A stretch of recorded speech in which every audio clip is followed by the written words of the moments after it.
ఇది నా నిర్గమకాండము 23వ అధ్యాయం యొక్క వివరణ మనము వినడానికి సిద్ధపడదాం. నిర్గమకాండము 21, 22, 23 ఈ 3 అధ్యాయాల్లో కూడా వివిధమైన ఆజ్ఞలు దేవుడు ఇశ్రాయేలుకు ఇచ్చి ఉన్నాడు. మరొకసారి నిర్గమకాండం 20వ అధ్యాయంలో ధర్మశాస్త్రాన్ని దేవుడు ఇశ్రాయేలుకి ఇచ్చాడు. 23వ అధ్యాయంలో 21, 22, 23 వివిధమైన ఆజ్ఞలు, అంటే అవన్నీ కూడా మనిషి పట్ల మరొక మనిషి ఎలా ఉండాలి, ఎలా వ్యవహరించాలి అనే ఉద్దేశంతో ఈ ఆజ్ఞలు దేవుడు ఇవ్వడం జరిగింది. ప్రత్యేకంగా ఈ సమయంలో 23వ అధ్యాయం 3 భాగాలుగా విభజించుకుందాం. సులభంగా మనకు అర్థం కావడానికి మొట్టమొదటి భాగం ఏంటంటే నిర్గమకాండం 23వ అధ్యాయంలో మొదటి 9 వచనాలు. ఈ 9 వచనాల్లో ఏముంటుంది అంటే అబద్ధము, అన్యాయమునకు వ్యతిరేకముగా దేవుని యొక్క చట్టములు. అంటే అబద్ధము, అన్యాయము. చూడండి ఇక్కడ ఒక 7 విషయాలు. ఈ 9 వచనాల్లో 7 విషయాలు మనకు కనబడతాయి. అందులో ఈ 7 కూడా మనం ఆలోచన చేస్తాం. రెండో భాగంలో 23వ అధ్యాయం 10 నుండి 19 వచనాల్లో విశ్రాంతి సంవత్సరం అంటాడు, విశ్రాంతి దినము, 3 పండుగల గురించి, అలాగే విగ్రహారాధన గురించి కొన్ని మాటలు దేవుడు ఇశ్రాయేలుకు వివరిస్తాడు. అలాగే 3వ భాగంలో నిర్గమకాండము 23వ అధ్యాయం 20 నుంచి 33 వచనాలు చివరి భాగం. ఈ చివరి భాగంలో దేవుడు ఇశ్రాయేలుకు ఒక వాగ్దానం చేస్తాడు. ఏంటో వాగ్దానం అంటే మిమ్మల్ని కానానుకు నడిపిస్తాను. ఇది దేవుడు ఇశ్రాయేలుకు చేసిన వాగ్దానము. అది చివరి భాగంలో చూస్తాం. కాబట్టి ఈ సమయంలో మనం 23వ అధ్యాయాన్ని ధ్యానించడానికి సిద్ధపడదాం. మొదటి 9 వచనాలు ముందుగా చదువుకుందాం. లేని వార్తను పుట్టింపకూడదు, అన్యాయపు సాక్ష్యమును పలుకుటకై దుష్టునితో నీవు కలియకూడదు, దుష్కార్యము జరిగించుటకై సమూహమును వెంబడించవద్దు, న్యాయమును త్రిప్పివేయుటకు సమూహముతో చేరి వ్యాజ్యములో సాక్ష్యము పలకకూడదు. వ్యాజ్యం ఆడువాడు పేదవాడైనను వాని ఎడల పక్షపాతముగా ఉండకూడదు. నీ శత్రువుని ఎద్దైనను గాడిదైనను తప్పిపోచుండగా అది నీకు కనబడిన ఎడల అగత్యముగా దాన్ని తోలుకొని వచ్చి వానికి అప్పగింపవలెను. నీవు నీ పగవాని గాడిద బరువు క్రింద పడి ఉండుట చూచి దాని నుండి తప్పింపగేందునని నీవు అనుకునేను అగత్యముగా వారితో కలిసి దాన్ని విడిపింపవలెను. దరిద్రుని వ్యాజ్యములో న్యాయము విడిచి తీర్పు తీర్చకూడదు, అబద్ధములకు దూరముగా ఉండుము, నిరపరాధులైనను నీతిమంతులైనను చంపకూడదు. నేను దుష్టుని నిర్దోషినిగా ఎంచను, లంచము తీసుకొనకూడదు. లంచము దృష్టి గల వారికి గుడ్డితనము కలుగు చేసి నీతిమంతుల మాటలకు అపార్థము చేయించును. పరదేశిని బాధింపకూడదు, పరదేశి మనసు ఎట్లుండునో మీరు ఎరుగుదురు. మీరు ఐగుప్తు దేశంలో పరదేశులై ఉంటిరి కదా. ఈ 9 వచనాల్లో మనకు బాగా అర్థం కావడానికి 7 విషయాలు రాస్తాను నేను. ఈ 7 ఆ 9 వచనాల్లో చెప్పబడదు. ఏంటి అంటే మరొకసారి, లేని వార్తను పుట్టింపకూడదు. ఇది మనకు కూడా ఉపయోగం. లేని వార్తలు ఎప్పుడు కూడా పుట్టించకూడదు. లేని వార్తను పుట్టింపకూడదు. ఎందుకు అంటే లేని వార్తను పుట్టించేవాడు కొండెములు చెప్పేవాడితో సమానం. ఎందుకంటే వాస్తవానికి ఆ మాట లేదు, కానీ చాలా మంది లేనిపోని మాటలు చెప్పేవాళ్ళు ఉంటారంటారా? ఉంటారా? ఉంటారు. వాస్తవానికి మీరు తెలిసింది ఒకటి, వీళ్ళు మాట్లాడింది పోగు చేసే మాటలు కొన్ని ఉంటాయి. ఆలోచించండి. ఇప్పుడు లేని వార్తను పుట్టించకూడదు. ద్వితీయోపదేశకాండం 29వ ద్వితీయోపదేశకాండం 19వ అధ్యాయం, ద్వితీయోపదేశకాండము 19వ అధ్యాయం 16వ వచనం చదువుతాను. అన్యాయపు సాక్ష్యము ఒకటి మీద చెప్పుటకు, ఒకటి నిలువబడి నేరం మోపుటకై అబద్ధం ఆడిన ఎడల ఆ వివాదము గల 2 మనుషులు యెహోవా సన్నిధిని, అనగా ఆ కాలంలో ఉన్న యాజకుల ఎదుటను న్యాయాధిపతుల ఎదుటను నిలువవలెను. వాస్తవానికి ఇక్కడ చెప్పబడిన మాట ఏంటంటే లేని వార్తను ఎప్పుడూ పుట్టించకూడదు. మనకి ఎవరి గురించి కూడా ఎదుటి వాళ్ళ గురించి లేనిపోని మాటలు ఎప్పుడు కూడా మాట్లాడే పరిస్థితి ఎప్పుడు రాకూడదు. ఎందుకు అంటే కీర్తన గ్రంథము 50వ కీర్తనలో చూడండి, కీర్తన గ్రంథము 50వ కీర్తన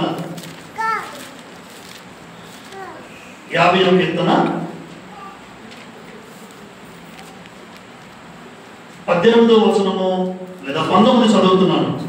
కీడు చేయవలని నీవు నోరు తెరచుచున్నావు, నీ నాలుక కపటము కల్పించుచున్నది. నీవు కూర్చుండి నీ సహోదరుని మీద కొండెములు చెప్పుచున్నావు, నీ తల్లి కుమారుని మీద అపనిందలు మోపుచున్నావు. 21 అంటాడు దేవుడు, ఇంటి పనులు నీవు చేసినను నేను మౌనుడై ఉంటిని, అందుకు నేను కేవలం నీ వంటి వాడిని నీవు అనుకుంటివి. అయితే నీ కన్నుల ఎదుట ఈ సంగతులు నేను వరుసగా ఉంచి నిన్ను గద్దించేదను. దేవుడు ఒక రోజున అడుగుతాడండి, లేనిపోని మాటలు ఎవరి గురించి అయినా మాట్లాడుకున్నా, ఒకవేళ నీ సహోదరుడి మీద నువ్వు మాట్లాడుకుంటే దేవుడు ఒక రోజున అడుగుతాడు. లేనిపోని అపనిందలు వేసేవారు. కాబట్టి లేని వార్తను ఎప్పుడు పుట్టించకూడదు. నన్ను అడిగితే ఇంకొకరి గురించి మాట్లాడడానికి అనవసరం. మనం చెప్పడానికి చెప్తాం, వాళ్ళు ఎలా ప్రవర్తిస్తే వాళ్ళ నష్టం వాళ్ళే భరిస్తారు. ఎప్పుడు అంతే, నేను ఎప్పుడు అదే ఫాలో అవుతాను. ప్రకటిస్తాను, వాళ్ళు అలా బ్రతుకుతున్నారంటే అది వాళ్ళ ఇష్టం. రేపు పొద్దున్న ఏం కోల్పోతారో నాకు తెలుసు. నేను కోరు గురించి ఎందుకు మాట్లాడుకోవాలి? ఎందుకంటే లేని వార్తను ఎప్పుడు పుట్టించకూడదు. 2, అన్యాయపు సాక్ష్యము పలకకూడదు అన్నాడు. ఎప్పుడు అన్యాయపు సాక్ష్యం పలకకూడదు. గ్రంథంలో ఒక ఉదాహరణ ఉందండి. అన్యాయంగా సాక్ష్యం పలికినటువంటి యెజబెలు ఎంత భయంకరమైన మరణం పొందుకుందో మనం చాలాసార్లు వింటాం. ఆహాబు భార్య పేరు యెజబెలే. మొదటి రాజుల గ్రంథం 21వ అధ్యాయం. ఈ అన్యాయపు సాక్ష్యం అనేది ఎంత భయంకరం అంటే, ఒక భయంకరమైన చావు చచ్చిందమ్మా యెజబెలు. మొండెము లేదు, శిరస్సు లేదు, పాతి పెట్టడానికి బాడీ దొరకలేదంటే మీరు ఆలోచించండి. ఒక చావు కనీసం పాతి పెట్టడానికైనా అవకాశం ఉండాలి, కానీ పాతి పెట్టడానికి కూడా దేవుడు ఇష్టపడలేదు. ఆవిడ బాడీ ఆవిడ దొరకకూడదు. అంత భయంకరమైన చావు చచ్చేటట్లుగా దేవుడు అనుమతించాడు. ఎందుకు అంటే అన్యాయపు సాక్ష్యం చెప్పినందుకు. రాజుల మొదటి గ్రంథం 21వ అధ్యాయం. రాజుల మొదటి గ్రంథం 21వ అధ్యాయం చూడండి. నాబోతు అనే వ్యక్తి ఉంటాడు. ఆ నాబోతు ఒక ద్రాక్ష తోట ఉంది. నాబోతుకి ద్రాక్ష తోట ఉంటే ఈ రాజైన ఆహాబు పెద్ద రాజ్యం ఉంది, తనకు లేని లోటు అంటూ ఏమీ లేదు. కానీ ఈ ఆహాబుకి ఏం కావాల్సి వచ్చిందంటే ఆ నాబోతు యొక్క ద్రాక్ష తోట కావాలా? నీకు ఎంత ఆస్తి ఉంది, ఎంత ఐశ్వర్యం ఉంది, ఆ నగరకు ఆనుకుని ఉన్న ద్రాక్ష తోట కావాలని కోరుకున్నాడండి ఈ రాజు ఆహాబు. ఏమి చేయలేక అడిగితే నాబోతు అంటాడు, ఇది మా తల్లిదండ్రుల నుంచి వచ్చిన ఆస్తి, నేను ఎవరికి అమ్మను. తల్లిదండ్రుల ఆస్తి వాస్తవానికి ధర్మశాస్త్రం ప్రకారం అమ్మకూడదు. పిత్రార్జితం ఏది అమ్మకూడదు, అనుభవించాలి. అంతేగాని ఏ ఆస్తులు అమ్ముకోకూడదు, అది ధర్మశాస్త్ర చట్టం. దాని ప్రకారం నాబోతు అన్నాడు, దయచేసి ఈ ద్రాక్ష తోట అమ్మడానికి కుదరదు రాజా అంటాడు. ఈ రాజు ఇంటికి వెళ్ళి పడుకుంటాడు తిండి తినకుండా. భార్య వచ్చి, ఇక ఆఫ్టర్ ఆల్ వాడిని చూసి నువ్వు భయపడతావేంటి, ద్రాక్ష తోట కదా నేను తెప్పిస్తానంటది భార్య. చూడండి ఎంత దౌర్జన్యంగా ఉందో, ఎంత దుర్మార్గురాలో. చదువుతాను 10వ వచనం. నీవు దేవుని రాజును దూషించుతవని అతని మీద సాక్ష్యము పలుకుటకు పనికి మాలిన 2 మనుషులను సిద్ధపరచుడి. చూసారు ఏం చెప్తుందో? సాక్ష్యం అంటే అబద్ధ సాక్ష్యం. ఇక్కడ ఏమన్నాడు? అన్యాయము సాక్ష్యం. వాస్తవానికి న్యాయంగా కాదు. నాబోతు చాలా నిర్దోషి, మంచివాడు. అలాంటిది ఒక అన్యాయపు సాక్ష్యం చెప్పడానికి యెజబెలు ప్రేరేపించడం వల్ల 2 పనికిమాలిన మనుషులు ఎన్నుకున్నారంట. తర్వాత 2 మనుషులు సిద్ధపరచుడి, తీర్పు అయిన మీద అతన్ని బయటకు తీసుకుని పోయి రాళ్లతో చావగొట్టుడి. 13. అప్పుడు పనికిమాలిన 2 మనుషులు సమాజంలో ప్రవేశించి అతని ఎదుట కూర్చుండి, నాబోతు దేవుని రాజును దూషించినని జనుల సమక్షమున నాబోతు మీద సాక్ష్యము పలుకగా వారు పట్టణం బయటకు అతన్ని తీసుకుని పోయి రాళ్లతో చావగొట్టిని. చంపేస్తారండి. ఒక నిర్దోషిని చంపుతారు, దేవుడు ఊరుకోడు. ఒక నిర్దోష రక్తం భూమి మీద పడకూడదు. కానీ నాబోతును రాళ్లతో కొట్టి చంపేశారండి. నిర్దాక్షిణంగా చంపేస్తారు రాళ్లతో కొట్టి. దేవుడు ఇదంతా చూస్తున్నాడు. అమ్మ ఎవరెవరు ఏం చేస్తారో చూస్తాడు దేవుడు. చూడాలి. క్రైస్తవ జీవితం బ్రతుకుతున్న వాళ్ళు మన బ్రతుకుల్లో దేవుడు చూస్తూ ఉంటాడు. నువ్వు ఎలా బ్రతుకుతున్నావు, ఏం చేస్తున్నావు అన్నీ చూస్తూ ఉంటాడండి. దేవుడు చూడడం అంటూ అన్నీ ఏముండదు. అందుకే మనం చాలా జాగ్రత్తగా బ్రతకాలి. లోకంలో ఉన్నప్పుడు దేవుడి నామానికి ఎప్పుడు అవమానం కలగకూడదు. నా వల్ల ఎప్పుడు అవమానం కలగకూడదు. ఇప్పుడు ఇజబెల్ చేసిన పనికి రాళ్లతో చావగొడితే మీరు తర్వాత ఇంటికి వెళ్ళాక 2వ రాజుల గ్రంథం 9వ అధ్యాయం చూడండి. 2వ రాజుల గ్రంథం 9వ అధ్యాయంలో గుర్రాలు ఆమె ఇజబెల్ తొక్కుతాయి. ఆ గిట్టలు ఉంటాయి, గుర్రాలకి గిట్టలు చాలా గట్టిగా ఉంటాయి. ఆ గిట్టలతో బుర్ర మీద తొక్కుతుంటే చితికిపోయిందట గుర్ర. ఆనవాళ్ళు లేకుండా అయిపోయింది. అంటే దేవుడి దశ చూశాడు. చెప్పవు కదా ధర్మశాస్త్ర చట్టం ప్రకారం కంటికి పన్ను కంటికి కన్ను. నువ్వు రక్తం చూసావు కదా, నాబోతు రక్తం ఎక్కడైతే పడిందో ఆ నాబోతు రక్తాన్ని కుక్కలు నాకుతాయట.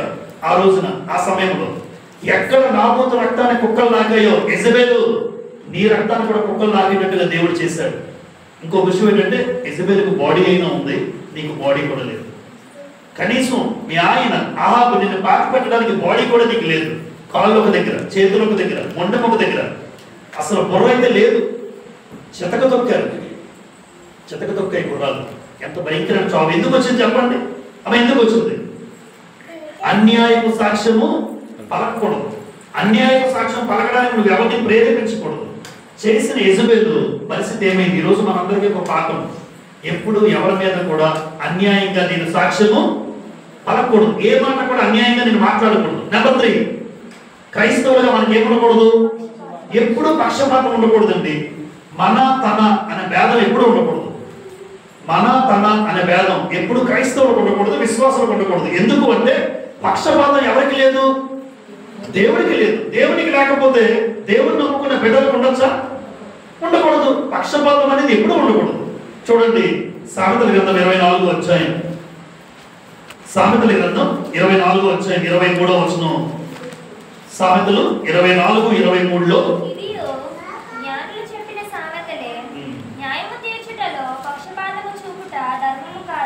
చూసారా? న్యాయము తీర్చుటలో పక్షపాతము చూపుట ధర్మము కాదు. అసలు పక్షపాతం చూపుట ధర్మము కాదు అన్నాడు. 28:21 పక్షపాతము చూపుట మంచిది కాదు అనేసాడు. పక్షపాతం చూపుట మంచిది కాదు. ఎందుకు పక్షపాతం చూపుట మంచిది కాదు? రోమీయులకు రాసిన పత్రిక 2వ అధ్యాయం, రోమా 2:11లో ఈ మాట మనం చదువుతాం. దేవునికి పక్షపాతము లేదు. చూసారా? స్టాండర్డ్ గా దేవునికి ఏమి లేదు. అందుకని నేను కూడా పక్షపాతం ఎవరి పట్ల కూడా చూపించకూడదు. ఇది నా వాళ్ళు, వీళ్ళు మనోళ్ళు. చాలా మంది మన కులం రా అంటారు. మన కులమా? ఏ కులం? మనందరూ ఏ కులం? సేవకులం అన్నాను అంతే. అందరూ సేవకులే, అంతేగాని మన కులం కూడా రా, వీళ్ళు మన కులం కూడా కాదు. మన కులం కాదు. ఇటు సంఘానికి వచ్చిన కూడా కులాలు చూస్తున్నారు చాలా మంది. కులాలు బట్టి సంఘాలు విడిపోతున్నారు కొంతమంది.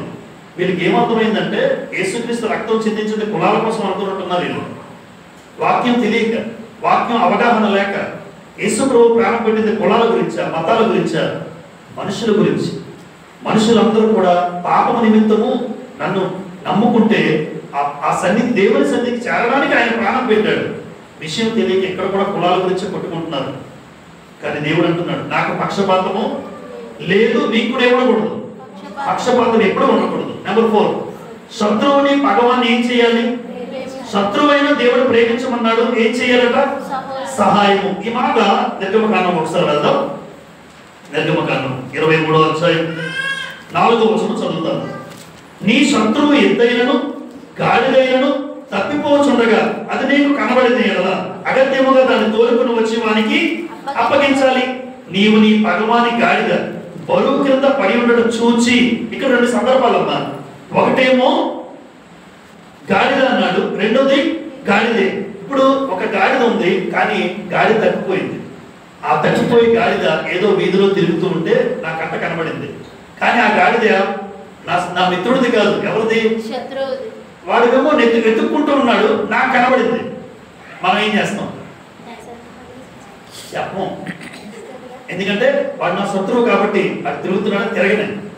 కానీ దేవుడు అన్నమాట, శత్రువు గాడిద పోయినా వాడు వెతుకుతున్నాడు కదా, నీ కంట కనబడితే రే ఇక్కడ ఉందని చెప్పు వాళ్ళకి. చూడండి దేవుడు ఏం చెప్తున్నాడు. ఇంకోటి ఏంటంటే గాడిద అంటే ఒక బరువు కింద పడిపోయిందట. అంటే గాడిద మీద ఏముంది? బరువు ఉంది. అది నీ కంట కనబడింది, కానీ గాడిద నీది కాదు, నీ శత్రువుది. మంచి పని అయింది అంటున్నావా? దేవుడు అంటున్నాడు మంచి పని అయింది కాదు, ఆ బరువు కింద పడిపోయిన గాడిదని బరువు తీసే సహాయం చేయి. ఆ రోజు దేవుడు ఎంత అద్భుతమైన చట్టం పెట్టాడు చూడండి ఇశ్రాయేలుకి. ఎందుకంటే శత్రువు అనగానే వెంటనే మనకు వచ్చేది ఏంటంటే వాడి విషయంలో నేనేమీ చేయకూడదు, వాడు నాకు శత్రువు కాబట్టి వాడికి నష్టం జరగాలి, వాడికి బాధ కలగాలి, వారి ఇంట్లో అన్ని కోల్పోతే నాకు ఆనందం. ఇది ఈ రోజు కూడా ఉందా అంటే శత్రువు గురించి ఏమన్నాడంటే శత్రువుని సైతం దేవుడు, అందుకే మత్తయి సువార్తలో యేసుప్రభువు అంటారు 5వ అధ్యాయం 44లో, నీ శత్రువుని ప్రేమించుడి, మిమ్మల్ని హింసించే వారి వరకు ప్రార్థన చేయమంటాడు. అప్పుడు పరలోకంలో దేవుడికి మీరేమవుతారు? కుమారులు అంటాడండి. అమ్మ నిజంగా దేవుని కుమారులుగా ఉండే గొప్ప ఆరాధన ఎప్పుడు వస్తుంది తెలుసా? ఎవరు దేవునికి కుమారులు అంటే శత్రువుని సైతం ప్రేమించేవాడు, శత్రువుకి సైతం సహాయం చేసేవాడు నిజంగా దేవుని కుమారుడు. నిన్ను బాధ పెట్టేవాడు, నేను దుఃఖ పెట్టేవాడు, నిన్ను ఏడిపిస్తూ ఉంటే, నీ మీద నిందలేస్తూ ఉంటే వాళ్ళ కోసం ప్రార్థన చేయి. అప్పుడు నువ్వు పరలోకంలో దేవునికి ఏమవుతావు? కుమారుడికి కుమార్తెలు అవుతావు. ఇది శత్రు విషయంలో. అబద్ధానికి ఎలా ఉండమన్నాడు? అబద్ధానికి దూరముగా అన్నాడు. దూరముగా, ఎప్పుడు అబద్ధానికి దగ్గరగా కాదు, దూరం అన్నాడు. కానీ అబద్ధానికి ఎక్కువగా ఎలా ఉంటాం మనం?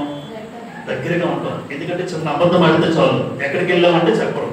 ఫోన్లో మాట్లాడితే ఒక దగ్గర ఉంటాడు, ఒక దగ్గర మాట్లాడతాడు.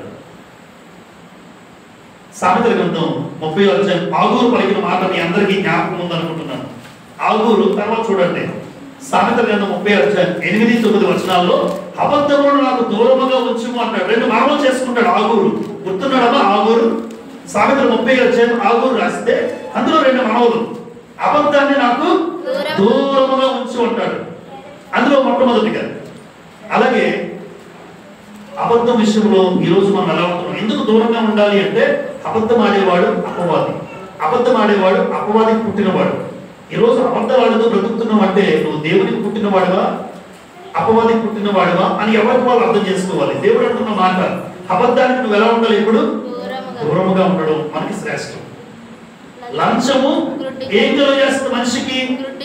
ఎప్పుడు అంతే. లంచం తీసుకునేవాడు ఎవరైనా ఉంటే అధికారుల్లో కానీ ఉద్యోగ స్థలాల్లో కానీ లంచము గుడ్డితనము కలుగు చేస్తుంది. లంచం గురించి దేవుడు కొన్ని మాటలు చెప్పాడండి. చాలా మంది రెవెన్యూ డిపార్ట్మెంట్స్ లో పనిచేసే వాళ్ళు కానీ ఎక్కువ శాతం చూడండి, ఏమైనా పని జరగాలంటే ఏం చేస్తారు? మనకి చేయి తడపాలి, చేయి తడపాలి. పని జరగాలంటే 100 రూపాయలు ఇవ్వకుండా కూడా ఏమీ జరగలేని పరిస్థితులు ఏర్పడ్డాయి. ఈరోజు లంచం ఇవ్వకుండా ఏ పని జరగదు. కానీ ద్వితీయోపదేశ కాండం ఒకసారి మాట చదువుకుందాం. ద్వితీయోపదేశ కాండము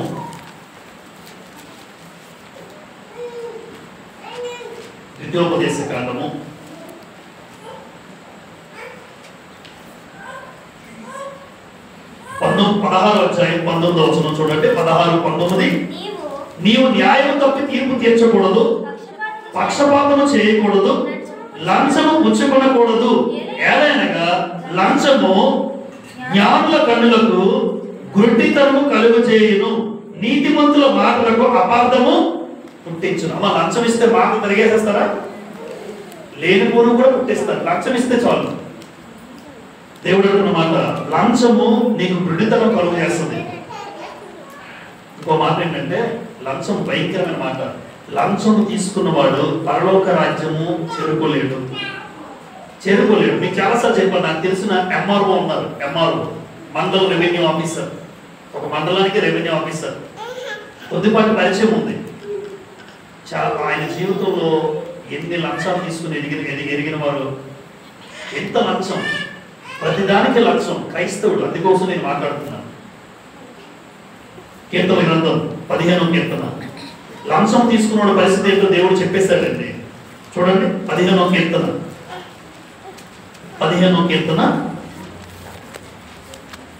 5వ వచనం నుంచి చదువుతాను. తన ద్రవ్యము వడ్డీకి ఇయ్యడు, నిరపరాధిని చెరపటకై లంచము పుచ్చుకొనడు. ఇంతకీ ఎవరి గురించి రాయబడి తెలుసమ్మా? ప్రారంభ వచనం. యెహోవా నీ గుడారములో అతిథిగా ఉండదగిన వాడెవడు? నీ పరిశుద్ధ పర్వతం మీద నివసింపదగిన వాడెవడు? పరిశుద్ధ పర్వతం అంటే దేవుని రాజ్యం, పరలోక రాజ్యం. ఆ పరలోక రాజ్యానికి చేరేది ఎవరు అంటే క్వాలిటీస్ ఇచ్చాడు. అందులో చివరిది లంచము ఎప్పుడు పుచ్చుకోవద్దు. నువ్వు ఏ ఉద్యోగంలో ఉన్నా లంచం పుచ్చుకోకుండా ఉండాలి. లంచం పుచ్చుకోకుండా. ఎంత బలవంతం చేసినా లంచం వాళ్ళు తీసుకుంటే తీసుకున్నారు, చేసిన వాళ్ళు తీసుకుంటారు, వదిలేసేది. కానీ ఒక క్రైస్తవ విశ్వాసిగా నా జీవితంలో ఎప్పుడూ లంచాన్ని పుచ్చుకోకూడదు. ఎందుకంటే లంచం పుచ్చుకున్నవాడు నువ్వు గుడ్డోడు అయిపోతావు. అది నీకు గుడ్డితనం కలిగేస్తుంది. అందుకే లంచం తీసుకుంటే నువ్వు ఎలా తీసుకున్నావో హాస్పిటల్కి అలాగే పోసేయాలి. అన్యాయం సొమ్ము ఎప్పుడు నిలబడదు. అన్యాయంగా ఎవరు సంపాదించినా ఎప్పుడు నిలబడదు. చూడండి, చాలా మంది అన్యాయంగా పోతూ ఉంటే హాస్పిటల్కి వెళ్తుంటే కదా వాళ్ళకి అర్థం అవ్వదు. అరే ఎందుకు హాస్పిటల్కి వెళ్తున్నాను? నువ్వు వెళ్తూనే ఉంటావు హాస్పిటల్కి. నువ్వు అన్యాయంగా రూపాయి సంపాదించుకున్నా నువ్వు పోసేది హాస్పిటల్కే. కానీ వాళ్ళు అనుకుంటారు 20,000 వస్తుంది అనుకుంటున్నాడు. కానీ మళ్ళా 20,000 పిల్లలకు, నీ భార్యకు, నీ పిల్లలకు నువ్వు పెడుతూ ఉంటావు. హాస్పిటల్కి వెళ్ళినా వీడికి తెలియదు, అంత జ్ఞానం ఉండదు. ఎందుకు అంటే ఆ బుద్ధి, ఆ జ్ఞానం రాదు. దైవికమైన జ్ఞానం ఉంటే తప్ప. నేను తీసుకున్న ఈ యొక్క అదనంగా తీసుకున్న ఈ సొమ్ము నాది కాదు, అక్రమ సంపాదన. ఈ అక్రమ సంపాదన ఎలా వచ్చిందో అలాగే వెళ్ళిపోతుంది. నువ్వు కష్టపడిన రూపాయి నిలబడతావు అంతే. కాబట్టి లంచము గుడ్డితనము చేస్తుంది. చివరిగా పరదేశిని ఏం చేయకూడదు, ఎందుకు బాధించకూడదు అక్కడ ఒక మాట చెప్పాడు. చదువుదాం. నిర్గమకాండం 23వ అధ్యాయం 9. పరదేశిని బాధింపకూడదు. పరదేశి మనసు ఎట్లుండును మీరు ఎరుగుదురు. మీరు ఐగుప్తు దేశంలో పరదేశులై ఉండేది కదా. వాస్తవానికి 430 సంవత్సరాలు ఐగుప్తు బానిసత్వంలో ఎవరున్నారు? ఇశ్రాయేల్. అలా పరదేశులుగా ఉన్నారు. అక్కడ ఐగుప్తీయులు ఎవరవుతారు? లోకల్ అవుతారా? వాళ్ళు లోకలు. వీళ్ళందరూ నాన్ లోకలు, అంటే పరదేశులు. వాళ్ళ చేతి కింద మీరు బతకాలి. అప్పుడు మీరు బాగానే ఉన్నారు కదా, దేవుడు మిమ్మల్ని కాపాడాడు కదా. మీరు ఒకప్పుడు ఎలాగైతే ఆ జీవితం జీవించారో ఇప్పుడు మీ దగ్గరికి ఎవరైనా పరదేశులుగా వస్తే వాళ్ళని ఎప్పుడు మీరు బాధ పెట్టదు. ఎందుకు అంటే ఐగుప్తు దేశంలో మీరున్నప్పుడు పరదేశులుగా ఉన్నా దేవుడు మిమ్మల్ని కాపాడుతున్నాడు. ఆ పరదేశీ అనుభవం మీకుంది కాబట్టి మీ మధ్యలోకి ఎవరైనా పరదేశి వచ్చినా ఎప్పుడు మాటల చేత కానీ, క్రియల చేత కానీ, నోటి మాటల చేత ఎప్పుడు ఎవరిని బాధించద్దు. ఇవి అబద్ధము, అన్యాయానికి వ్యతిరేకంగా దేవుడు మొదటి 9 వచనాల్లో అద్భుతమైన చట్టాలు చేశాడండి. ఈ రోజు కొత్త నిబంధన క్రైస్తవులు కూడా ప్రాముఖ్యమైనవి కాదంటారా అమ్మా?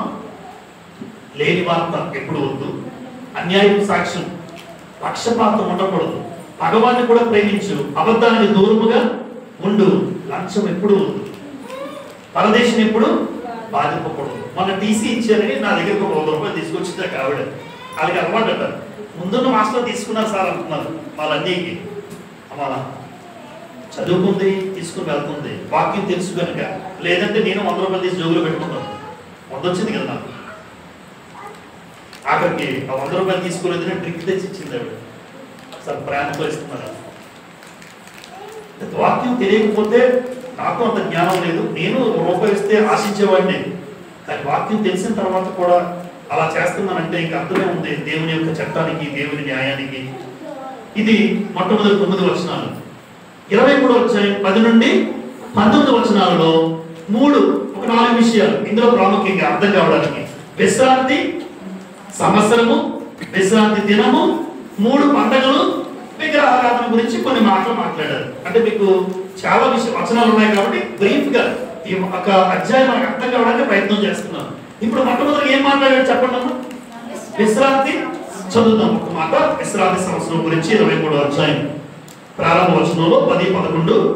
6 సంవత్సరములు నీ భూమిని విత్తి దాని పంట కూర్చుకొనవలెను. 7వ సంవత్సరమున దానిని బీడు విడవవలెను. అంటే 6 సంవత్సరాలు ఏం చేయాలి? 6 సంవత్సరాలు పంట పండించుకో, 7వ సంవత్సరం మాత్రం విడిచిపెట్టు. ఎందుకంటే అవి దాని బీడు విడిచిపెట్టాలి. ఇప్పుడు 6 సంవత్సరాలు పంటగ, 6 సంవత్సరాలు మాత్రం పంట పండించు, 7వ సంవత్సరం మాత్రం విడిచిపెట్టేసే. ఎవరైనా పరదేశులు కానీ వాళ్ళు పండించుకుంటారు. దానికి విడుదల, దానికి విడుదల. చూసారా? మీకు 21వ అధ్యాయం చదివారు కదమ్మా. ఒక పేజీ తిప్పి నిర్గమకాండం 21వ అధ్యాయం 2వ వచనం చూడండి. దాసుడి గురించి మీకు చెప్పాను.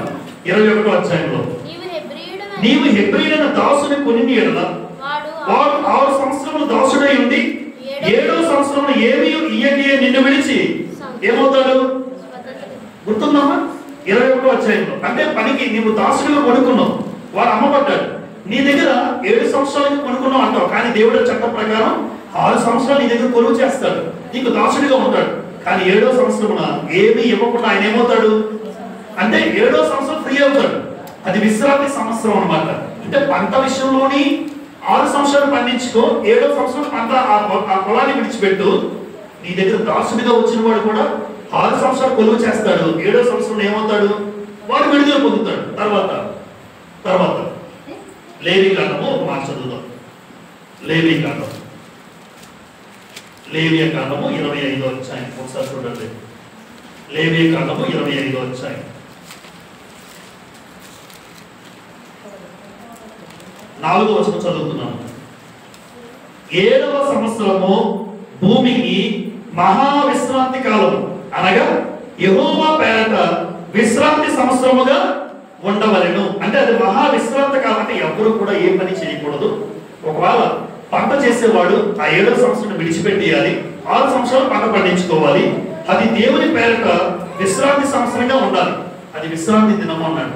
మనందరికీ తెలుసు ఏంటి విశ్రాంతి దినం. పాత నిబంధన కాలంలో ఇది శనివారం జరిగేది. అంతేనమ్మా, సబ్బాతు అంటారు.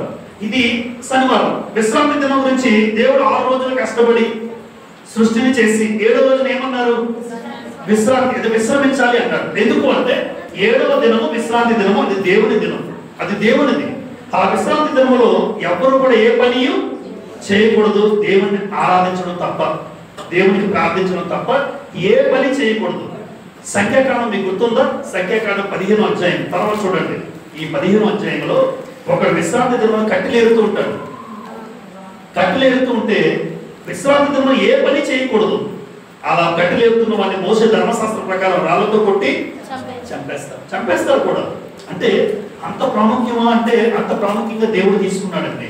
విశ్రాంతి దినము ఎవ్వరు మీ ఇంట్లో ఉన్న పనోడు కూడా ఏ పని చేయకూడదు. ఇది చట్టం. ఇది ద్వితీయోపదేశకాండం 5వ అధ్యాయం, ద్వితీయోపదేశకాండము 5వ అధ్యాయం 14వ వచనం చదువుదాం. ద్వితీయోపదేశకాండము 5:14లో 7వ దినము నీ దేవుడైన యెహోవాకు విశ్రాంతి దినము, దానిలో నీవైనను నీ కుమారుడైనను నీ కుమార్తె అయినను నీ దాసుడైనను నీ దాసి అయినను నీ ఎద్దైనను నీ గాడిదైనను నీ పశువులలో ఏదైనను నీ ఇంట్లో ఉన్న పరదేశి అయినను ఏ పనియు చేయకూడదు. ఎందుకంటే నీవలే నీ దాసుడును నీ దాసియును విశ్రమింపవలెను. అంటే ఫ్రీ. ఆ రోజు ఏమీ చేయకూడదు. ఇది పాత నిబంధన దేవుడి చట్టం. ఇది కొత్త నిబంధన లేదులేండి. మనం గాబరా పడక్కర్లే. ఆరాధించిన తర్వాత మనం ఏ పనైనా చేసుకోవచ్చు.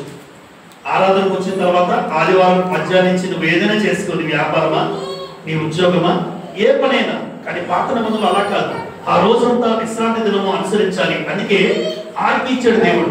విశ్రాంతి దినమును పరిశుద్ధముగా ఆచరించుటకు జ్ఞాపకం ఉంచుకుంటాడు. నిర్గమకాండం 20వ అధ్యాయంలో 10 ఆజ్ఞల్లో ప్రధానమైన ఆజ్ఞల్లో ఒక ఆజ్ఞ విశ్రాంతి దినమును ఎవ్వరూ కూడా అది పరిశుద్ధంగా ఆచరించుటకు జ్ఞాపకం చేసుకుంటాడు దేవుడు. అందుకే విశ్రాంతి దినము అది 7వ దినము. ఇప్పుడు ప్రభు దినం ఎప్పుడమ్మా? మొదటి దినం. ఆదివారం ఎప్పుడు మనకి? మొదటి దినం. రైట్. 3 పండుగల గురించి చెప్పాడండి. చదువుదాం 3 పండుగల గురించి. 23వ అధ్యాయం 14వ వచనం నుండి. సంవత్సరమునకు 3 మారులు నాకు పండుగ ఆచరింపవలెను. పులియని రొట్టెల పండుగను ఆచరింపవలెను. నేను నీకు ఆజ్ఞాపించినట్లు ఆబీబు నెలలో. ఆబీబు అంటే మనకి జనవరిలా 12 నెలల్లో మొట్టమొదటి నెల మనకి ఏ నెల? జాన్యువరి. తెలుగు నెలలో తెలుగు అంటారా? చైత్రం తెలుగు నెలలో. ఇక్కడ ఉగాది ప్రకారం అలా చూస్తాం కదా, ఉగాది పండుగ చేస్తుంటారు. చైత్రము, వైశాఖము, జ్యేష్ఠము అని మాట్లాడుతుంటారు. ఇక్కడ మనకి జాన్యువరి, ఫిబ్రవరి. ఇప్పుడు జాన్యువరి ఎలాగో చైత్రం ఎలాగో అక్కడ ఇశ్రాయేలుకి ఇచ్చినటువంటి క్యాలెండర్ లో మొట్టమొదటి నెల పేరు ఆబీబు. ఆబీబు నెలలో నీ ఐగుప్తుల నుండి బయలుదేరి వచ్చేందుకు కనుక ఆ నెలలో నియామక కాలం 7 దినములు పులియని రొట్టెలను తినవలను. పులియని రొట్టెల పండుగ గుర్తుందమ్మా? నిర్గమకాండం 12వ అధ్యాయం చరిత్ర అది. నిర్గమకాండం 12వ అధ్యాయంలో పులియని రొట్టెల పండుగ ఆచరించమని దేవుడు ఆజ్ఞించాడు ఇశ్రాయేలుకి. పులియని రొట్టెల పండుగ దానికి మరొక పేరు పస్కా పండుగ. పస్కా పండుగ అన్న పులియని రొట్టెల పండుగ అన్న ఒకటే. ఏంటి పేరు అంటే పస్కా పండుగ ఆచరించాలి అంటే బలి పశువుని ఏం చేయాలి? దేవుడికి బలి ఇవ్వాలి. ఆ పస్కా పండుగ ఆచరించినప్పుడు ఎలా ఆచరించమన్నాడు దేవుడు అంటే ఖచ్చితంగా 7 రోజులు ఆచరించాలి. ఆ 7 రోజులు కూడా పులియని అంటే పులుపు లేకుండా మీరు తినాలి, పులుపు లేకుండా తినాలి. ఎందుకు దేవుడు ఈ చట్టం చేశాడు ఆ రోజున అంటే ఇశ్రాయేల్ యొక్క ప్రథమ కుమారులు బతకాలి.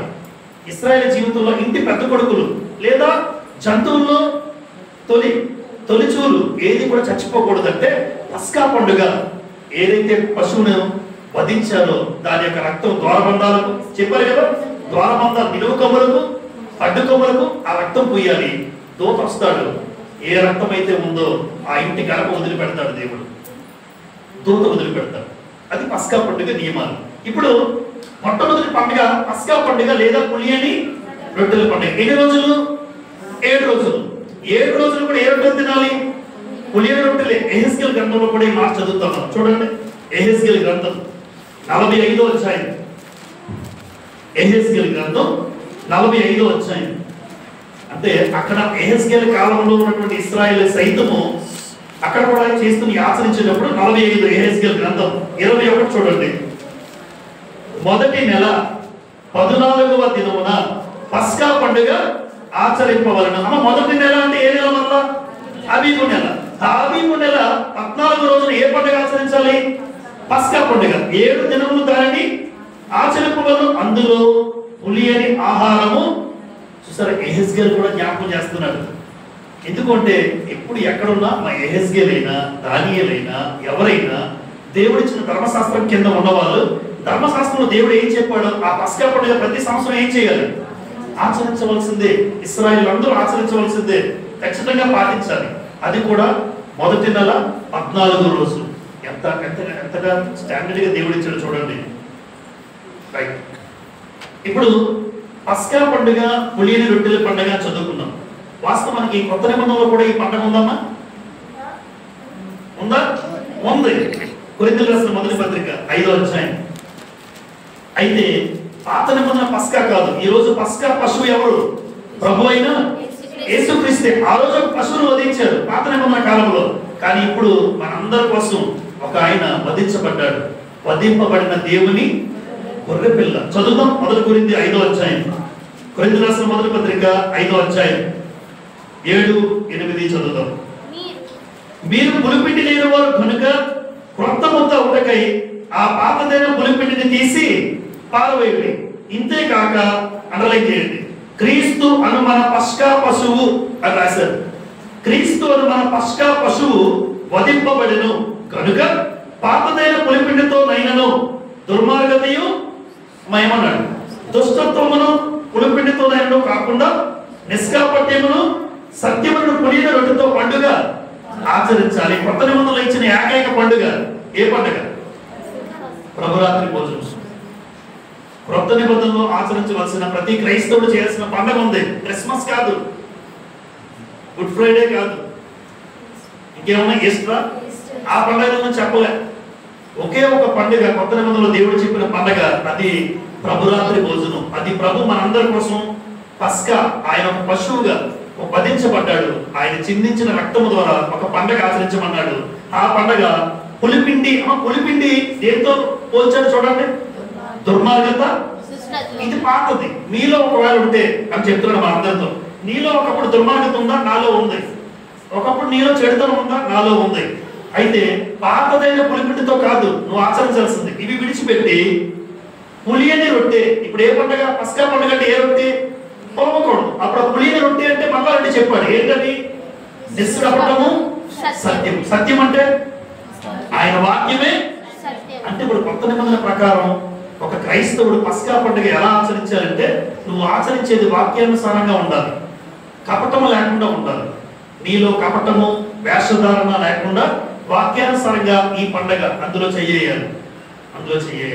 అప్పుడు అది నిజమైనటువంటి పస్కా. అది నిజమైనటువంటి పస్కా పశువును వధించి యేసు ప్రభు వారు బలి నీకోసం అర్పించిన రక్తానికి తగిన త్యాగానికి నువ్వు గుర్తు చేసుకుంటూ దానిలో పండగ ఆచరించాలి. ఈ పండగ ఎప్పుడెప్పుడు చేయాలి? సంవత్సరానికి ఒక మార, ప్రతి ఆదివారం కూడా ఈ పండగ మనం ఆచరిస్తూ ఉంటాం. ఖచ్చితంగా ఆచరించాలి. కానీ చాలా మంది ఆచరించరు. 2 ఇంకో పండగ చెప్తాడు. నిర్గమకాండం 23వ అధ్యాయం వెళ్ళిపోతాం. 23వ అధ్యాయం 16వ వచనం.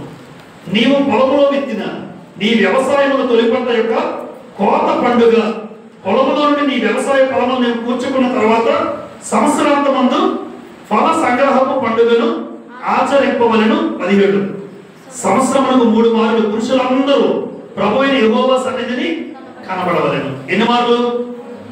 3 మార్లు. ఇక్కడ 3 పండుగలు చెప్పాడమ్మా. మొదటి పండుగ చదువుకున్నారు. ఏ పండుగ అది? లేదా పులియని రొట్టెల పండుగ. 2 ప్రథమ ఫలముల పండుగ. 3 పేర్లు ఉన్నాయి దీనికి. వాస్తవానికి ప్రథమ ఫలముల పండుగ అన్నా, వారముల పండుగ అన్నా, కోత పండుగ అన్నా ఒకటే. ఎప్పుడైనా గ్రంథంలో మీరు చదువుతున్నప్పుడు ప్రథమ ఫలముల పండుగ అన్నా, వారముల పండుగ అంటాడు, అలాగే కోత పండుగ. ఈ 3 కూడా ఒకే పండుగ. అది పండిన పంటలో మొట్టమొదటి తీసుకొస్తారు కదా, దేవుడికి ఇస్తారు చాలా మంది. మొట్టమొదటి దేవుడికి ఇవ్వాలి. అది ప్రథమ ఫలముల పండుగ, లేదంటే వారముల పండుగ, లేదా కోత పండుగ. చివరిలో ఇంకోటి ఏమన్నాడు? ఫల సంగ్రహపు పండుగ. అంటే పంట చివరిలో కూడా పండుతుంది కదా, ఇంకా అదే లాస్ట్ పండుగ. దీని తర్వాత పండుగ. అది కూడా ఎవరికి ఇస్తారు వాళ్ళు?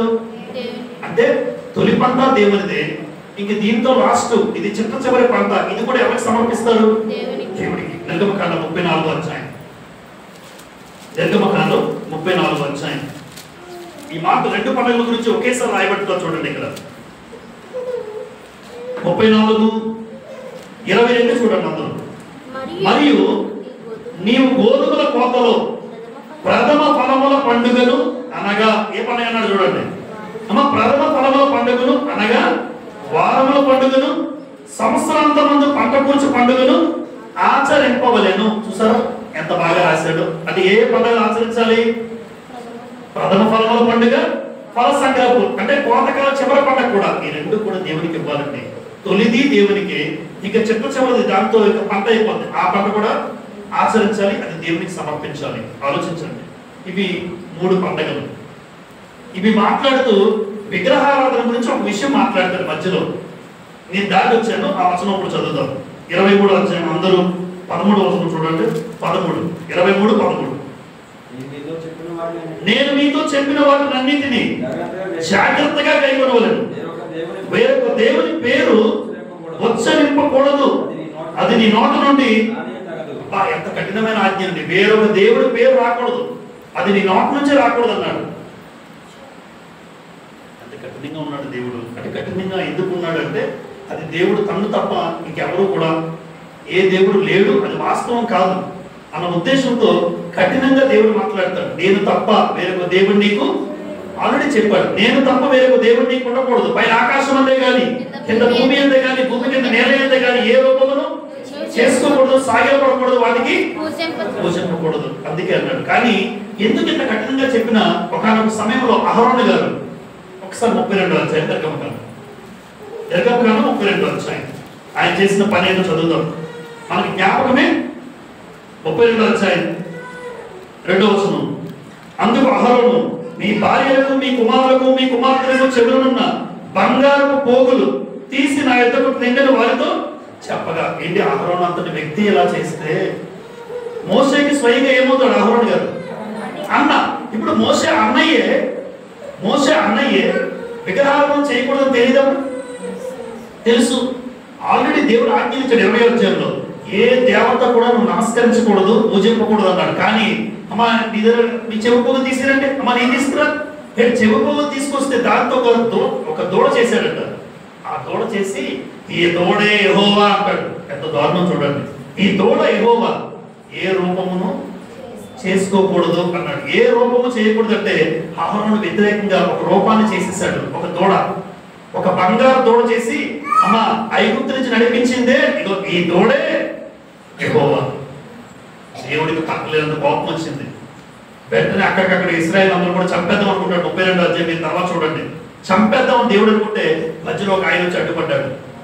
మోషే, అయ్యా ఎంత దూరం నడిపించి చంపేస్తే నిన్ను ఏమనుకుంటారు, నీ గురించి ఏమనుకుంటారు? నేను దేవుడికి ఆలోచన చెప్తాడండి మోషే ఆ సమయంలో. ఇంత దూరం తీసుకొచ్చు, కారణంలో అడుగు పెడతారని చెప్పు. ఇప్పుడు అక్కడ మంచి అర్థాంతరంగా అడవులో చంపేస్తే ఇప్పుడు నిన్ను ఏమనుకుంటారు? అరే దేవుడు అన్నాడు చూడరా, ఆ ప్రజలను ఎలా చంపేశాడు అనుకుని నీ గురించి అని మోషే అడ్డుపడి దేవుడితో మాట్లాడితే అప్పుడు దేవుడు శాంతించి ఇశ్రాయేలు చేసిన తప్పిదాన్ని క్షమిస్తాడు. క్షమిస్తాడు. ఇలా తినటకు చూడండి, విగ్రహారాధన విషయంలో చాలా భయంకరంగా తప్పు చేస్తారండి వాళ్ళందరూ కూడా, చాలా భయంకరం. అక్కడే చూడండి 32వ అధ్యాయం, లేదంటే కొరింథీ పత్రిక ఒక మాట చదువుదాం. 1 కొరింథీ 10:7 త్వరగా. కొరింథీ రాసిన 1 పత్రిక 10వ అధ్యాయం 7వ వచనము ఇలా రాయబడి ఉంది.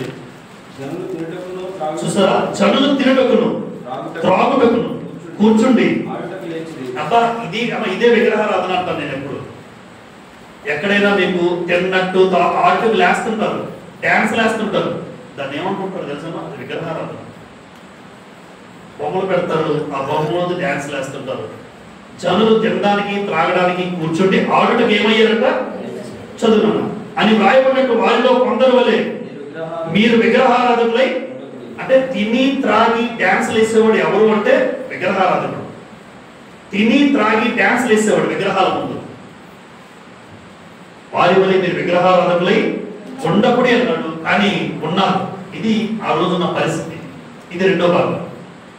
3వ భాగం నిర్గమకాండం 23 వచ్చే 20 నుంచి 33 వచనంలో దేవుడు ఇశ్రాయేలు అందరికీ కూడా వాగ్దానం చేస్తాడు. మిమ్మల్ని ఎక్కడికి నడిపిస్తానని చెప్పాడు ముందు నుంచి. అంటే దేవుడు ఇశ్రాయేలు కానానుకు నడిపిస్తాడని వాగ్దానము చేశాడు. ఇప్పుడు కానానులో ఎన్ని జాతులు ఉన్నాయని చెప్పుకున్నాయి చాలా సార్లు మనం. 7 జాతులు షార్ట్ కట్ రాశారు గుర్తుపెట్టుకోవడానికి. కహియా పెహి యోగి, కహియా పెహి యోగి ఈజీగా గుర్తుంటుందండి. కనానీయులు, హివ్వీయులు, అమోరీయులు, పెరిజీయులు, హిత్తీయులు, యెబూసీయులు, గిర్గాషీయులు. ఈ 7 జాతులు భయంకరమైన అన్యజాతి. దేవుడు చెప్తున్న మాట. ఇప్పుడు మన కానానులో వీళ్ళందరికీ ఇల్లు ఉంటాయి ఉండవా? ఎంత అదృష్టవంతులంటే ఎవరు? ఇశ్రాయేలీయులు. వాళ్ళు ఇల్లు కట్టుకోకుండానే, సిమెంట్ పని లేదు, గోడల పని లేదు, ఇటుకల సంబంధం లేదు, వీళ్ళెల్లరికి రెడీగా ఇల్లు ఉంచాడు అక్కడ దేవుడు. ఎవరి ఇల్లును? వీళ్ళని ఖాళీ చేస్తాడు, మీరు అక్కడికి వెళ్తారు. ఎంత గొప్ప అవకాశం చెప్పండి. అయినా దేవుడు విగ్రహాలతో వద్దంటే దేవుడు చెప్పింది చేయాలా? ఎంత మంచి పాలు తేలిన ప్రపంచ దేశంలో దేవుడు వాగ్దానం చేస్తే వీళ్ళు మళ్ళీ అక్కడికి వెళ్ళి వాళ్ళ అమ్మాయికి ఇచ్చుకున్నారు. వాళ్ళ అమ్మాయికి విగ్రహారాధనే వద్దు, వాళ్ళతో పొద్దు, మీకు అన్ని సిద్ధపరిచాడు దేవుడు. వీళ్ళని పంపించేస్తాడు. దేవుడు వాగ్దానం చేశాడంటే వాగ్దానం చేసిన దేవుడు నమ్మదగిన వాడు, నమ్మాలి కదా. మళ్ళా ఈ ఇశ్రాయేలు ఏం చేశారంటే వాళ్ళతో ఉన్నటువంటి సంబంధ బాంధవ్యాలు పెట్టుకున్నారు. కుమార్తెలు ఇవ్వడం, కూతుర్లు ఇవ్వడం, కొడుకులకి అమ్మాయిలు పెళ్లి చేయడం, ఇది చేస్తుంది. దేవుడు చెప్పిన మాట ఏంటి తెలుసా? వాళ్ళతో ఎప్పుడు నిబంధన చేసుకోకూడదు, నిర్మూలన చేయాలి. వాళ్ళ దేవతలకు మీరు మొక్కకూడదు. ద్వితీయోపదేశకాండం 7వ అధ్యాయం. 7వ అధ్యాయం ప్రారంభం నుంచి చదువుతాను నేను.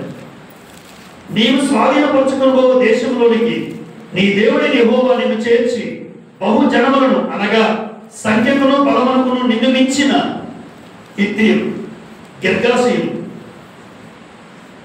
అమోరీయులు, కనానీయులు, పెరిజీయులు, హివ్వీయులు, యెబూసీయులను 7 జనములను నీ ఎదురు నుండి వెళ్ళగొట్టిన తరువాత నీ దేవుడిని యెహోవా నీకు అప్పగించినప్పుడు నీవు వారిని, చూడండి అందరూ జాగ్రత్తగా, ఏం చేయాలి? హతము చేయాలి, వారిని నిర్మూలన చేయాలి, వారితో నిబంధన చేసుకొనకూడదు, వారిని కరుణింపకూడదు. నీవు వారితో కూడదు అనలై బియ్యం అందకూడదు. అమ్మ బియ్యం అంటే అందరికీ తెలుసు కదా, చెప్పక్కర్లా. వారితో నువ్వు బియ్యం అందకూడదు. వారి కుమారునికి నీ కుమార్తె నీయకూడదు, నీ కుమారునికి వారి కుమార్తెను పుచ్చుకొనకూడదు. నన్ను అనుసరింపకుండా ఇతర దేవతలు పూజించినట్లు నీ కుమారుడు మార్చేస్తారమ్మా, నీ కూతుర్నైనా మార్చేస్తారు.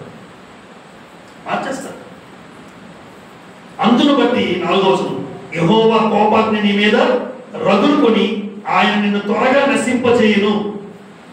ఇంకా మీరు కిందకి చదవండి. భయంకరం. అంటే అన్యులకు ఎప్పుడు కూడా అన్యులతో పొత్తు, అన్యులతో నిబంధన అనేది ఇశ్రాయేలు జీవితంలో కాదండి. కొత్త నిబంధనలు కూడా దేవుడు చెప్పాడు విశ్వాసికి. కొరింథీ 2 అధ్యాయం 14 నుంచి 18 వచనాల్లో విశ్వాసికి అవిశ్వాసంతో పాలెక్కడిది? వెలుగుకు చీకటికి ఏమి సంబంధం అమ్మా? నీతికి దుర్నీతికి ఏమి సంబంధం? ఇలా మాట్లాడుతూ ఉంటాడు. నిజమే, విశ్వాసికి అవిశ్వాసికి పొత్తు ఉండదు. గుర్రంతో బాగుంటుందా, గుర్రం గాడిద కలదామా? ఎద్దు గాడిద, దాని గురించి కూడా అంటే ఎద్దు గాడిద కలిసి దున్నుతాయేమో? దున్ను. ఎద్దుకి ఎద్దే జత, గాడిదకి గాడిదే జత, విశ్వాసికి విశ్వాసే జత. అంతేగాని విశ్వాసికి అవిశ్వాసికి పెట్టారనుకోండి రకరకాల తట్టలు పడాలండి, బాధలు బయటకు చెప్పుకోలేదు, భయంకరమైన బాధ గుండెల్లో. ఆలోచించండి, వీళ్ళు చేసింది అదేనండి. వీళ్ళు కూతురికి వాళ్ళు ఇచ్చుకున్నారు, ఆఖరికి ఇచ్చుకున్న తర్వాత దండం పెట్టకుండా పోతావా? దండం పెట్టాలి. అది కూడా చేశారు చూడండి. 106 కీర్తన, 106 కీర్తన, కీర్తన గ్రంథం 106 కీర్తన, 106వ కీర్తన చదువుతాను. 28 చదువుతాను. మరియు వారు బయలుపయోరును హత్తుకొని చచ్చిన వారికి అర్పించిన బలి మాంసమును పూజించిరి. ఇదో మూలలో పెట్టుకున్నా బాబు, మా ఏరకాళ్ళు కదా, బియ్యం ఉందని కదా మూలలో పెట్టుకున్నారండి. మీరు మూలలో పెట్టుకున్న భోజనమైనా తిన్నారట ఆ రోజు ఇశ్రాయేలు. బలి మాంసమును భుజించిరి. 34 యెహోవా వారికి ఆజ్ఞాపించినట్లు వారి అన్యజనుల నాశనము చేయకపోయింది. దేవుడు ఏమన్నాడమ్మా? నిర్మూలము చేయమని. 7 జాతులు నిర్మూలన చేయమంటే, హతం చేయమంటే వీళ్ళు నాశనం చేయకపోయింది. 35 అన్యజనులతో సహవాసము చేసి వారి క్రియలు నేర్చుకున్నారు. మీరు ఎవరితో చూడండి, అన్యులతో మీరు సహవాసం చేస్తే, అన్యులతో గుర్తు పెట్టుకుంటే దుష్ట సాంగత్యం మంచి నడవడికి ఓరకనే చెప్పలేదు దేవుడు. ఎప్పుడు అన్యులతో పొత్తు, అన్యులతో హాయ్ బాయ్ అంతే. నీతో వచ్చి కూర్చుంటాను, తిరుగుతాను, ఎప్పుడు నీ ప్రభావం నా మీదకి రాకూడదు. ఒకవేళ నువ్వు ట్రై చేసినా రాదు. అన్యులతో ఎప్పుడు పొత్తొద్దు. అందుకే ఎప్పుడు చెప్తాను, నేను ఎంతవరకు ఉంటానో అంతవరకే, వాక్యం తెలిసిన అంతవరకే. అది దాటి బిహేవ్ చేస్తే నేను క్రైస్తవున్నా. అన్యులకి నాకు తేడా ఉండాలి. వాళ్ళు చేసినట్టు నేను చెయ్యను, వాళ్ళు చేసినట్టు నేను చేయకూడదు. దేవుడు చెప్పిన ప్రకారం, వాక్య ప్రకారం వాళ్ళు చేస్తున్నారా? వాళ్ళకి వీళ్ళకి తేడా లేకపోతే ఇంకా ఎంత దారుణం చూడండి. చూస్తున్న వాళ్ళు ఏమనుకుంటారు? భయంకరం. విగ్రహారాధన అంటేనే భయంకరం అండి. ఎంత తెలుసుకుని విగ్రహారాధన విడిచిపెట్టి మళ్ళా వచ్చి మళ్ళీ అదే పనులు చేస్తున్నామంటే, మళ్ళీ అవే పనులు చేస్తున్నారంటే ఇంకా వ్యత్యాసం ఏముంది చెప్పండి. 36 చూడండి. వారి విగ్రహములకు పూజ చేసి అవి వారికి ఏమయ్యాయి? ఊరి. వారి విగ్రహాలకు పూజ చేస్తున్నారు కదా, రేపు పొద్దున్న మీకు గురవుతాయి అన్నాడు. ఎందుకు? అన్యజనులతో సహవాసం చేశారు, వారి క్రియలు నేర్చుకున్నారు, వారితో పాటు మీరు కూడా పూజ చేశారు. వారు ఏదో మూల పెట్టుకుంటే ఆ మూల పెట్టుకుని మీరు కూడా తిన్నారు. ఇశ్రాయేలు 37 మరియు వారు తమ కుమారులను తమ కుమార్తెలను దయ్యములకు బలిగా అర్పించిరి. నిరపరాధ రక్తము అనగా తమ కుమారుల రక్తము, తమ కుమార్తెల రక్తము ఒలికించిరి. కానాను దేశపు వారి బొమ్మలకు వారిని బలిగా అర్పించిరి అన్నాడు. ఎంత భయంకరమండి విగ్రహారాధన విషయంలో. మనం కూడా ఏంటి పాపం? ఎప్పుడు అన్యులతో పొత్తు పెట్టుకోకూడదు. నా కొడుకుని నా కూతురికి అన్యులకి ఇచ్చే పరిస్థితి ఎప్పుడు మన జీవితంలో ఉండకూడదు. ఇచ్చామా వాడి కాళ్ళ కింద బానిసే, ఇచ్చామా వాడు మన జీవితంతో ఆడుకుంటాడు. ఇంకేమి చేయలేము. ఒక్కసారి తీసుకున్న నిర్ణయానికి స్థిరంగా ఉండాలి. పెళ్ళి అవ్వకపోయినా పర్లేదు నా కూతురికి, పెళ్ళి అవ్వకపోయినా పర్లేదు నా కొడుక్కి, అలా ఉండిపోయినా పర్వాలేదు. కానీ అన్యులకు మాత్రం పెళ్లి చేసే పరిస్థితి ఎప్పుడు క్రైస్తవ కుటుంబాల్లో ఎప్పుడు రాకూడదు. అది భయంకరం. ఈరోజు మనకు బాగానే ఉంటుందేమో, ఒకవేళ ఎప్పుడు రాకూడదండి. ఏ కుటుంబం బాధపడకూడదు. ఒకటి, ఎంత కఠినంగా మాట్లాడి ఎందుకు అంటే ఈ విషయాలన్నీ కూడా పరలోకం వెళ్ళాలనే ఉద్దేశంతోనే. ఏ కుటుంబం కూడా పరలోకం తగ్గిపోకూడదు. ఈరోజు తెలిసి తప్పు చేస్తున్న వాళ్ళు ఎంతో మంది ఉన్నారు. చూడండి, ఈ జాతులు వెళ్ళగొట్టమంటే 7 జాతులతో నిబంధన చేసుకున్నారు. ఆ దేవతలకు మొక్కారు. అందుకే అరణ్యంలో ఏమయ్యారు? వెరీ గుడ్, అరణ్యంలో రాలిపోయారు. ఎందుకు? ఇద్దరే వెళ్ళారంటే వీళ్ళందరూ. ఎందుకంటే మీరు వాళ్ళతో పొత్తు పెట్టుకుంటే వాళ్ళతో ఉండండి. గురి అయిపోయి వారి విగ్రహములకు బలిగా అర్పించిన వారి పరిస్థితిని బట్టి ఏమయ్యారు? వాళ్ళ జీవితాల్లో ఊరి చచ్చారు వాళ్ళందరూ కూడా. ఈరోజు చదువుతున్నాం చూడండి. దేవుడు ఇశ్రాయేలుకు కానానికి నడిపిస్తాను ఏం చేశాడు? మనం అందరూ వినండి, చివరికి వచ్చాం. దేవుడు ఇశ్రాయేలు కానానికి నడిపిస్తాను వాగ్దానము చేశాడు. ఇప్పుడు కానాను అంటే భౌతికమైన విశ్రాంతేనా కాదా? విశ్రాంతే. ఇప్పుడు క్రొత్త నిబంధన క్రైస్తవులు కూడా దేవుడు ఏం చేశాడు తెలుసమ్మా? వాగ్దానం చేశాడు. చదువుదాం. యోహాను రాసిన మొదటి పత్రిక 2వ అధ్యాయం. యోహాను రాసిన మొదటి పత్రిక 2వ అధ్యాయం ఎందుకు అంటే వాళ్ళకి కానాను వాగ్దానం చేశాడు కదా, మనకేం చేశాడు బ్రదర్ అని మీరు అడగచ్చు. మనకి చేశాడు. మనకి ఆయన చేసిన వాగ్దానం ఏంటంటే 1 యోహాను పత్రిక 2:25లో నిత్య జీవము అనుగ్రహించునన్నది ఆయన తానే మనకు చేసిన వాగ్దానం. ఇశ్రాయేలు దేవుడు చేసిన వాగ్దానం ఏంటి చెప్పండి? మిమ్మల్ని ఐగుప్తు దేశ బానిసత్వం నుంచి ఎక్కడ నడిపిస్తాను? పాలు తేనెలు ప్రవహించు దేశమైన కానానుకు. వాగ్దానం నెరవేర్చాడు దేవుడు, నెరవేర్చాడు. ఎవరైతే బ్రతికారో వాళ్ళని ప్రవేశపెట్టాడు. యెహోషువ కాలేబు, యెహోషువ కాలేబు. ఎందుకు అంటే ఎక్కడ విగ్రహారాధనలో పడిపోలేదు, ఎక్కడ తన జీవితంలో దేవునికి వ్యతిరేకంగా వాళ్ళు బ్రతకలేదు. అందుకోసం దేవుడు ఇష్టపడ్డాడు, ఇద్దరే వెళ్ళండి. మిగతా వాళ్ళందరూ కూడా వాళ్ళ జీవితంలో అన్యులతో పొత్తు పెట్టుకొని అన్యుల కార్యక్రమాల్లో బిహేవ్ చేస్తూ అలా ప్రవర్తిస్తూ దేవుడిచ్చి ఆ గొప్ప ఫలాన్ని కోల్పోయారు. ఈరోజు క్రొత్త నిబంధన సంబంధాలకు క్రైస్తవుడు దేవుడిచ్చిన వాగ్దానం నిత్య జీవం. మరి ఈ వాగ్దానం నేను పొందుకోవాలంటే నాలో ఏముండకూడదు? విగ్రహారాధన ఒకవేళ ఉందా అని అడుగుతున్నాడు. నీలో విగ్రహారాధన ఉంటే లోకంలో ఆచారాలు, సాంప్రదాయాలు, కట్టుబాట్లు అవకాశం ఎవరైనా ఇస్తే వాళ్ళు కూడా నిత్య జీవం పొందుకోరు. లోకంలో వాళ్ళు ప్రవర్తించినట్లు మనము ప్రవర్తిస్తే ఇంకా అర్థమే ఉంది చెప్పండి. కొంచెం కఠినంగా ఉండాలమ్మా, కొన్ని సందర్భాల్లో ఉండాలి. ఆ కఠినం కూడా ఎందుకు? దేవుడే కఠినంగా ఉన్నాడండి. ఎందుకు దేవుడే చంపాలి ఇశ్రాయేలు అంటే దేవుడు కొన్ని విషయాల్లో కఠినం. ఆ కఠినం వాళ్ళు ఆయన దగ్గరికి రావడానికి. ఈరోజు కూడా చూడండి, ఇప్పుడు నేను అవకాశం ఇస్తేనే కదా అమ్మ, నేను అవకాశం ఇస్తేనే విగ్రహారాధన నాలోకి వస్తుంది. నేను అవకాశం ఇవ్వకపోతే నాలోకి రాదు. ఈరోజు చాలా కుటుంబాలు సంఘానికి వచ్చినా కూడా ఇంకా విగ్రహారాధనలోనే ఉండిపోయారు. విగ్రహ సంబంధమైన జీవితాలు, ఆచారాలు, కట్టుబాట్లు, సాంప్రదాయాలు ఒకవేళ ఎవరైనా పాటిస్తే వాళ్ళు కూడా నిత్య జీవం అనేది ఉండదు. ఇంకా మీరు ఊహించక్కర్లేదు, ఆలోచించక్కర్లేదు. ఇంత ప్రయాస సంఘానికి మానకుండా వచ్చి ప్రార్థనలో కూర్చొని దేవునికి పాటలు పాడి నీలో కూడా విగ్రహ సంబంధమైన ఏమైనా ఎప్పుడైనా మంచి రోజులని, ముహూర్తాలని, అది చేయాలని, ఇది చేయాలని లోకస్తులు ఎన్నో చెప్తుంటారు. నా బంధువులు వచ్చి వాళ్ళు ఎన్ని చెప్పినా గ్రంథానికి వ్యతిరేకంగా నేను చెయ్యను అని నువ్వు అనుకుంటే ఎవరు వస్తారు చెప్పండి? మనలో లేదు.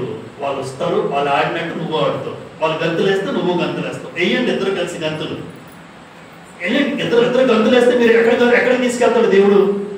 వాక్యాన్ని బట్టి మనందరికీ తెలుసు. ఆ పరిస్థితులకు మనం ఎప్పుడు వెళ్ళకూడదు. ఆ పరిస్థితి మనం తెచ్చుకోకూడదు. ఈరోజు నవ్వుతూ అందరి ముందు బాగుంటుంది. ఈరోజు పరిస్థితి అరే గెంతులు వేసేటప్పుడు భలే ఉందరా అని నువ్వు నవ్వుతావు. నవ్వు, వాళ్ళు నవ్వుతారు, నువ్వు నవ్వుతావు. రేపు పొద్దున్న నవ్వులు పాల్గొంటుంది జీవితం దేవుడి దగ్గర. నవ్వులు పాలే.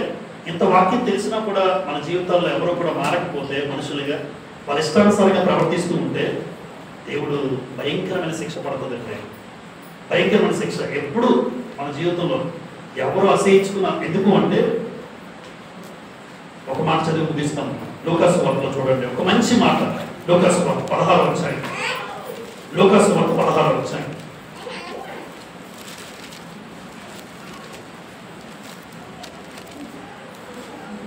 అధ్యాయం 15వ వచనం చూడండి.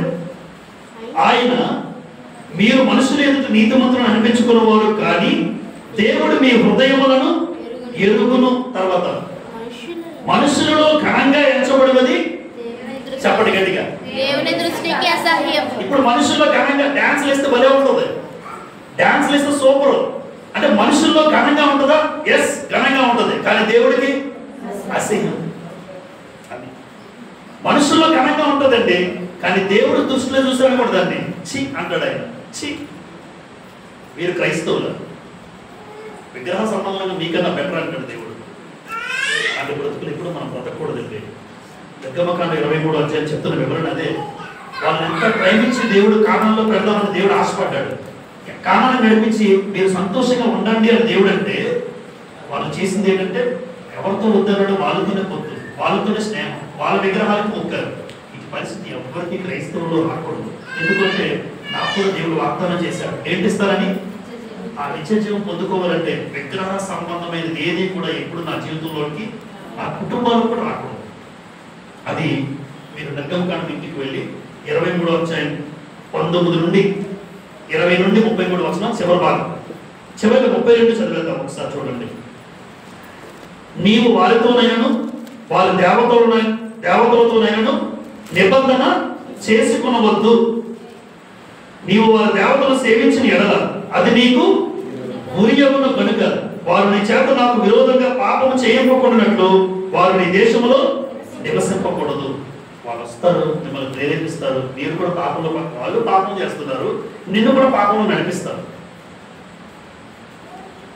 33 వచనాల్లో మనందరికీ అర్థం కావడానికి 3 భాగాలుగా చేసుకున్నాం. ఏ భాగాల్లో ఏదైతే ఉందో ఆ ఇన్ఫర్మేషన్ అయితే చెప్పుకున్నాం సమయాన్ని బట్టి. కాబట్టి ఒక్కసారి ఈ నిర్గమకాండ 23వ అధ్యాయంలో మొదట చెప్పిన ఒక ప్రాముఖ్యమైనటువంటి దేవుని చట్టం చాలా అద్భుతంగా ఉంది. ఈరోజు మనందరికీ కూడా చాలా ప్రాముఖ్యమైనది. అలాగే విశ్రాంతి దినం పండుగల గురించి మాట్లాడాడు. ఈ రోజు మనం ప్రధానంగా ఏ పండుగ? పస్కా, పులియని రొట్టెల పండుగ. అంటే ప్రతి ఆదివారం చేసేదే ఆ పులియని రొట్టెల పండుగ. మనము కపటం లేకుండా వాక్యానుసారంగా చేయాలి. చివరిగా నాకు కూడా వాళ్ళకి వాగ్దానం చేశాడు దేవుడు, నాకు వాగ్దానం చేశాడు. పాత నిబంధన కానాను, కొత్త నిబంధన కానానే. ఈ కానాను ఏంటంటే పరలోకం అనే కానాను. అది భౌతిక సంబంధమైన కానాను, మనం వెళ్ళే పరలోకం ఆత్మ సంబంధమైన కానాను. కాబట్టి నిత్య జీవం పొందాలంటే అలా ఎప్పుడు విగ్రహానికి సంబంధించింది ఏది కూడా మీ కుటుంబాల్లో కానీ మీ జీవితాల్లో కానీ ఎప్పుడు అనుమతించదు. ఎవరు బాధపడతారని, వీళ్ళు బాధపడతారని, ఆయన బాధపడితే మనకి పరిస్థితి అర్థం కావడం. పరిస్థితి ఏంటంటే దేవుడు కనబడడం లేదు. దేవుడు కనబడడం లేదు కాబట్టి ఆయన బాధ నీకు తెలియట్లేదు. కానీ మనుషులు చూస్తే బాధపడుతున్నాడు, వాడి కోసమైనా విగ్రహాలను చేసేయాలి, వాళ్ళ కోసమైనా డ్యాన్స్ వేయాలి. ఎందుకంటే వాళ్ళ మొక్కలు మార్చుకుంటారు. ఆయన కనబడడం లేదు కాబట్టి మనుషులుగా ఆయన కుమారుని యేసు రక్తం చిందించాడు కదా, యేసు రక్తం పెట్టాడంటే ఆ రక్తం గురించైనా మన ఆలోచన ఏంటంటే ఎప్పుడు దేవుడు బాధపడకూడదు, ఏ విగ్రహం సంబంధమైనది ఎప్పుడు కూడా మన జీవితంలో రాకుండా ఉండాలని ప్రేమపూర్వకంగా నన్ను నేను హెచ్చరించుకుంటూ మీకు మనం చేస్తున్నాను. అందరికీ కూడా ప్రభువుకి వందనాలు చెల్లిస్తున్నాను.